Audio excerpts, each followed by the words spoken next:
Hello दोस्तों, राधे राधे। कैसे हैं आप लोग? आई होप आप लोग अच्छे होंगे। एक और न्यू वीडियो में आप लोगों का बहुत बहुत स्वागत है।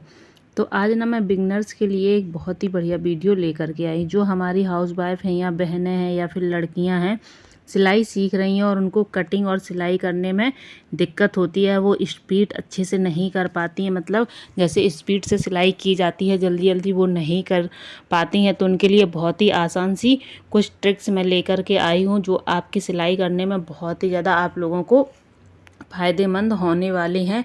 तो आज इसी टॉपिक पर बात करेंगे कि सिलाई में जो हमारी स्पीड है या कटिंग में जो हमारी स्पीड है वो हम किस तरह से मतलब जल्दी जल्दी कर पाएँ, या फिर हम मतलब कुछ ऐसी ट्रिक लगा पाएँ जिससे कि जल्दी हो जाए और हमारा टाइम थोड़ा सा बच जाए।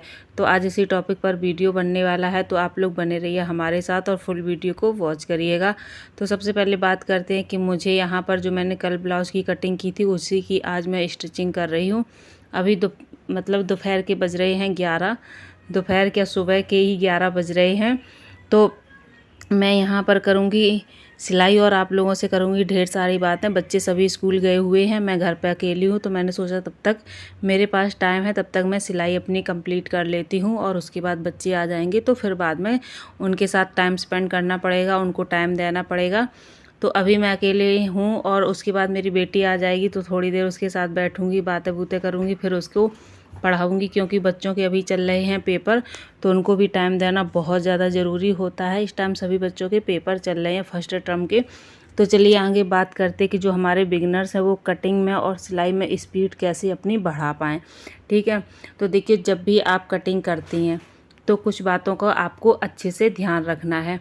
जैसे कि आपको कटिंग करनी है सादा ब्लाउज की या अस्तर वाले ब्लाउज की, या फिर आपको सूट की करनी है, या फिर अस्तर वाले सूट की या पेटीकोट की, किसी भी चीज़ की आपको सिलाई करनी है, तो सबसे पहले आपको क्या करना है कि जो आपके नाप वाला ब्लाउज है या सूट है या पेटीकोट है, जो भी कपड़ा है उसका पूरा नाप आप एक साथ लेकर के और उसी कपड़े पर लिख लीजिए जिस पर आपको कटिंग करनी है। तो देखिए इससे क्या होगा कि आपका टाइम बच जाएगा, टाइम आपका बच जाएगा और आपको बार बार नापने की ज़रूरत नहीं पड़ेगी। आप एक चीज़ नापेंगे फिर निशान लगाएंगे, फिर एक चीज़ नापेंगे फिर निशान लगाएंगे, इससे टाइम ना ज़्यादा बर्बाद हो जाएगा। तो एक साथ आप पूरा नाप लेकर के लिख लीजिए और उसके बाद फिर कटिंग करिए। अगर आपको सूट काटना है ना तो कोशिश करिए कि सूट के आगे और पीछे के दोनों पल्ले आप एक साथ ही कट कर लें। इससे क्या होता है आपका टाइम बचेगा और आपकी कटिंग भी जल्दी हो जाएगी। थोड़ा सा फोल्ड करने में प्रॉब्लम आएगी, बट अच्छे से अगर आप फोल्ड कर लेंगी ना तो दोनों आगे के और पीछे के दोनों पल्ले आप एक साथ काट सकती हैं। बाद में गले और मुट्ठे में आप थोड़ा सा कम ज़्यादा कर लीजिए, जो भी आपको करना है। ठीक है, पीछे का गला बढ़ाना है तो थोड़ा सा बढ़ा दीजिए और आगे के मुड्ढे में थोड़ा सा मतलब शेप देना है तो आप दे सकती हैं उसमें शेप।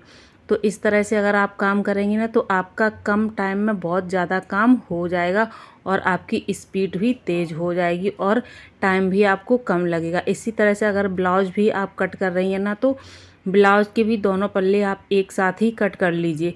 इकट्ठा फोल्ड करके थोड़ा छोटा बड़ा आधा इंच का फ़र्क कर लीजिए, आधा इंच पीछे का छोटा कर लीजिए और आधा इंच आगे का बड़ा करके आप उसकी कटिंग कर सकती हैं। निशान आप एक साथ नहीं लगा सकती हैं ना ब्लाउज में, तो आप पीछे के पल्ले में निशान लगाइए और गले के निशान जो आगे का नाप है वो आप लगाइए, पीछे का नहीं लगाना है, क्योंकि पीछे का बड़ा होता है और आगे का छोटा होता है। तो आप आगे का जो गले का नाप है उसके हिसाब से आप गला काट लीजिए और फिर बाद में पीछे का गला आप बढ़ा दीजिए। तो ऐसे ब्लाउज कटिंग में भी काफ़ी टाइम, अलग अलग पल्ले जब आप काटेंगे काफ़ी टाइम में मतलब बर्बाद हो जाता है। तो अगर एक साथ दोनों पल्ले काटेंगे ना तो आपका कम टाइम बर्बाद होगा और जल्दी से अगर आप कोशिश करें तो अस्तर और जब अस्तर वाला ब्लाउज हो, अस्तर और जो ब्लाउज का फैब्रिक होता है दोनों को एक साथ कट करने की कोशिश करिए। अगर आपसे नहीं बनता है तो पहले आप अस्तर काट लीजिए और अस्तर को उसी मतलब जो ब्लाउज का फैब्रिक है उसी के ऊपर रख करके आप फटाफट उसकी कटिंग कर सकती हैं, जो जल्दी हो जाता है। ठीक है, आप चाहें तो जो ब्लाउज़ का फैब्रिक है उसको डबल फोल्ड करके भी कट कर सकती हैं। अगर एक ही कस्टमर के 2-3 ब्लाउज़ है ना तो उनको आपको क्या करना है, 2-3 जो भी ब्लाउज़ है ना तो आप एक ब्लाउज़ में अच्छे से नाप वगैरह लगा करके उसको कट कर लीजिए। वही कटिंग आप दूसरे ब्लाउज पर रख करके कट कर दीजिए, तीसरे ब्लाउज पर भी रख करके कट कर दीजिए। तो इससे क्या होगा कि आपको बार बार नापने की भी ज़रूरत नहीं पड़ेगी। जो आप बार बार नाप ले करके निशान लगा रही हैं तो उसकी भी ज़रूरत नहीं पड़ेगी। कभी कभी हमारे कस्टमर ऐसे होते हैं तो जो 2-3 ब्लाउज एक साथ डाल देते हैं या सूट एक साथ डाल देते हैं, तो उनमें क्या होता है कि आपको बार बार नापने की ज़रूरत नहीं पड़ेगी और आप एक साथ में कई सारे ब्लाउज़ों की कटिंग कर सकते हैं या फिर सूटों की कटिंग कर सकते हैं। अब रही बात पेटीकोट या सलवार की, तो देखिए पेटीकोट कम कली का बनाने की कोशिश करिए। ज़्यादा कली का अगर आप पेटीकोट बनाएंगी तो कटिंग भी उसमें ज़्यादा होगी, प्लस उसमें सिलाई भी ज़्यादा आएगी। ठीक है, पेटीकोट अगर आप 4 कली का बनाएंगी तो कम सिलाई आएगी, 6 कली का बनाएंगी तो कम सिलाई आएगी, 8 कली का बनाएंगी तो और भी ज़्यादा सिलाई आएगी। तो आप कोशिश करिए 6 कली का या 4 कली का बनाने की, तो उसमें आपको सिलाई कम करनी पड़ेगी। और पेटीकोट मुश्किल से 20 या 25 मिनट में बन करके तैयार हो जाता है, उसमें ज़्यादा सिलाई नहीं करनी पड़ती है। अब बची सलवार की, देखिए सलवार की जो कटिंग होती है ना, तो आप लोग 2 कली की सलवार हमेशा बनाया करिए। जब भी आप सलवार बनाएं तो हमेशा 2 कली की ही सलवार बनाइए। उसमें देखिए कटिंग भी कम करनी पड़ती है और सिलाई भी कम करनी पड़ती है। 2 कली आपने जोड़ दी और प्लेट से डाल करके आपने नेफा मोहरी बना दी, बस आपकी सलवार बन गई। 20 से 25 मिनट में सलवार भी बन करके तैयार हो जाती है। तो आपको ये ध्यान देना है कि हमें किस तरह से कपड़ा काटना है ताकि हमारा कपड़ा कम टाइम में कट करके तैयार हो जाए। ठीक है, और इसी तरह से आपको जब भी सिलाई करनी हो, सिलाई में आपको स्पीड बढ़ानी है, तो आपको क्या करना है, जब भी आप कटिंग करें तो सारी चीज़ें जो ब्लाउज़ के मतलब पल्ले हैं आगे पीछे की, उनकी पट्टियां हैं, गले की साइड की, जो भी मतलब चीज़ें सारी एक साथ ही कट कर लें। ऐसी सूट में भी आप हर चीज़ कट करके रख लें। जैसे कि सूट में आपको गले काटने हैं या फिर आस्तीन वगैरह काटनी है या बकरम पर आपको गले बनाने हैं, तो आप पूरा कट करके रख लें। ठीक है, ये नहीं है कि जब मशीन पर बैठे तभी आप कटिंग कर रही हैं छोटी मोटी और फिर सिलाई कर रही हैं फिर कटिंग कर रही हैं। इससे टाइम बहुत बर्बाद होता है, फिर मन भी नहीं लगता कि बार बार मशीन से उतरो फिर मशीन पर बैठो, तो इस तरह से मन भी नहीं लगता। तो आप पूरा सब एक साथ कट करके रख लीजिए और जो नलकी वगैरह होती है उसकी भी आप मैचिंग करके रख लीजिए। एक बार ऐसी ये ट्रिक आप लोग आजमा करके देखिए, फिर देखिए आपकी सिलाई कितनी जल्दी कंप्लीट होती है और आपका मन भी लगने लगेगा सिलाई करने में। और इसी तरह से आप नलकी वगैरह होती है जो मैचिंग करके रख लीजिए। जब भी आप मशीन पर बैठें तो तुरंत नलकी आप लगा करके सिलाई करने लगें। और जब भी आप सिलाई करें, सबसे इम्पोर्टेंट जो चीज़ है, जब भी आप सिलाई करें उस टाइम आपको फ़ोन आप मशीन से दूर रखिए, अपने आप से फ़ोन को दूर रखिए। कभी कभी ऐसा होता है ना कि हम सिलाई करते हैं और हमें ये लगता है कि थोड़ा सा चलो फ़ोन चला लेते हैं, किसी का नोटिफिकेशन आ गया चलो देख लेते हैं क्या आया, किसी का मैसेज आया चलो देख लेते हैं क्या आया। तो इसके लिए आपको फ़ोन को अपने आप से दूर रखना है और टीवी को भी अपने आप से दूर रखना है। और फिर उसके बाद आप देखिए आपकी सिलाई कितनी जल्दी कंप्लीट हो जाएगी।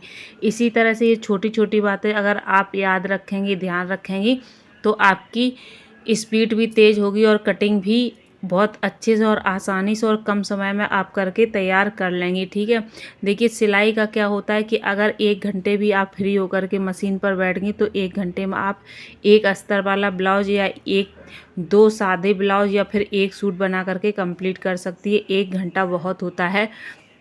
और अगर आपके पास फ़ोन है या टीवी है तो आप थोड़ी थोड़ी देर में फ़ोन देख रही हैं, थोड़ी टीवी चला रही हैं, तो उसमें आपका टाइम ज़्यादा बर्बाद जा रहा है। वही एक ब्लाउज़ जो आप 1 घंटे में बना रही हैं वही आपके 2 से 3 घंटे लग जाएंगे और ब्लाउज़ आपका कंप्लीट नहीं हो पाएगा, क्योंकि बीच बीच में आप कहीं कुछ कर रही हैं। और जब भी आप लोग सिलाई मशीन पर बैठें तो अपने इस घर के सारे काम कंप्लीट करने के बाद ही बैठें, क्योंकि जब भी आप सिलाई करें तो आपका जो दिमाग है ना एकदम फ्रेश होना चाहिए, एकदम फ्री होना चाहिए। आपके दिमाग में कोई टेंशन नहीं होनी चाहिए कि अभी हमें ये काम करना है या फिर अभी हमें वो काम करना है। जब आप अपने काम से एकदम से फ्री होकर के मशीन पर बैठेंगी तो आपको कोई टेंशन नहीं होगी, आप फटाफट से सारे काम कंप्लीट कर लेंगी और कम समय में कंप्लीट कर लेंगी। जब भी माइंड हमारा फ्री होता है और हम सिलाई करते हैं तो जल्दी से जल्दी हमारी सिलाई हो करके कंप्लीट हो जाती है और हमें बिल्कुल भी बीच बीच में उठना नहीं पड़ता। जब हमारे काम कंप्लीट नहीं होते हैं तो हमें बीच बीच में उठना पड़ता है, कहीं कुछ करने के लिए कहीं कुछ करने के लिए, जिससे हमारी सिलाई डिस्टर्ब होती है और कम समय में सिलाई नहीं हो पाती है और जो हमारी स्पीड होती है वो भी कम हो जाती है और हमारा मन भी नहीं लगता है सिलाई करने में। तो आपको ध्यान देना है कि जब भी आप सिलाई मशीन पर बैठे तो अपने सारे काम ख़त्म करने के बाद ही बैठे, और उसके बाद आपको बहुत कम टाइम लगेगा और अपने कपड़े तैयार कर लेंगे। तो यहाँ पर आरना के पेपर चल रहे थे, मैं उनको साथ में पढ़ाई भी करा रही, तो ब्लाउज बना रखा था, उसमें हुक और काज बनाने थे, तो हुक लग चुके थे और मैं काज बना रही थी और उसके बाद आरना को वहाँ पे पढ़ाई करा रही थी। तो मेरा काम इसी तरह से चलता रहता है। और आप लोग जब भी मतलब जो हमारे न्यू बिगनर्स हैं, सिलाई वगैरह सीख रहे हैं ना, तो आप धीरे धीरे कोशिश करिए कि अपनी स्पीड आप बढ़ाएं अपने काम में थोड़ी सी। मतलब इतनी जल्दबाजी भी नहीं करनी है कि आपका काम बिगड़ जाए, ठीक है। कोशिश करना है कि थोड़ा थोड़ा करके जल्दी जल्दी आपका हाथ चलना चाहिए। जल्दी जल्दी से आप करेंगी तो कम टाइम में थोड़े ज़्यादा कपड़े बना करके तैयार कर लेंगी, ठीक है। मेरा तो ये होता है कि जब भी मैं फ्री होती हूँ मशीन पर बैठ जाती हूँ और उसके बाद मैं पूरा अपना ध्यान मशीन में लगाती हूँ, पूरा ध्यान। या फिर हमें फिनिशिंग वगैरह करनी होती, कटिंग वगैरह करनी होती है, तो ऐसे टाइम पे मैं कटिंग करती हूँ कि कोई हमें डिस्टर्ब ना करे। देखिए अगर बीच बीच में कोई डिस्टर्ब करता है तो बार बार उठना पड़ता है, दूसरा काम देखना पड़ता है, तो फिर हमें टाइम ज़्यादा लग जाता है। तो मैं तो जब भी कटिंग करती हूँ तो ऐसे टाइम पे करती हूँ कि कोई हमें डिस्टर्ब ना करे और मैं फटाफट कटिंग करके तैयार कर लूँ। तो आई होप आज का वीडियो आप लोगों को समझ में आया होगा। अगर थोड़ा बहुत भी आप लोगों के लिए यूजफुल रहा हो तो प्लीज़ वीडियो को लाइक ज़रूर करना और ज़्यादा से ज़्यादा लोगों को शेयर ज़रूर करना, ठीक है। अगर हमारे चैनल पर आप लोग नए आए हैं तो प्लीज़ चैनल को सब्सक्राइब करके बेल आइकन को ज़रूर प्रेस कर लेना, ताकि हमारे वीडियो का पहला नोटिफिकेशन सबसे पहले आप तक पहुँचे। मिलते हैं आप लोगों से एक और नए वीडियो में नई चीज़ों के साथ, नई उम्मीदों के साथ। तब तक के लिए thank you for the watching. एक बार फिर से राधे राधे।